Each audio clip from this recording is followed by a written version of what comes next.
BlockFi Wallet App. The pros, the cons. The BlockFi Wallet app once promised to revolutionize crypto banking, offering interest on your digital assets and easy access to loans without selling your coins. But after its massive ups and downs, is it still a good choice? Let's explore the pros and cons. Starting with the pros, BlockFi stood out for its simple interface and banking-style design. Users could deposit Bitcoin, Ethereum, and stablecoins to earn interest, often between 4 and 9% annually, much higher than traditional savings accounts. The wallet made crypto feel accessible, even for beginners who had never used a fee before. Another key benefit was crypto-backed loans. Instead of selling your Bitcoin, you could borrow cash using your crypto as collateral.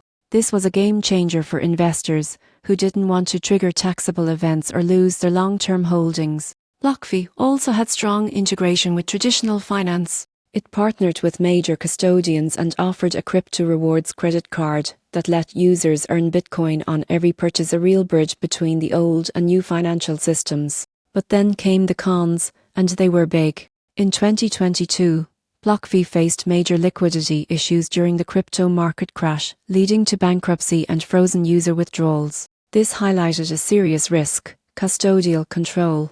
Users didn't own their private keys, meaning BlockFi had full custody of their funds. When things went bad, those funds were locked. Another drawback is that BlockFi's services have been limited since then. Some users still can't access their balances, and future operations remain uncertain. In conclusion, the BlockFi Wallet app was once a leader in crypto finance, easy to use, rewarding, and ambitious. The surprising truth? It showed how innovation can also come with risk. If you're exploring crypto wallets today, always look for transparency, self-custody, and regulatory clarity. Because in crypto, control of your keys means control of your future.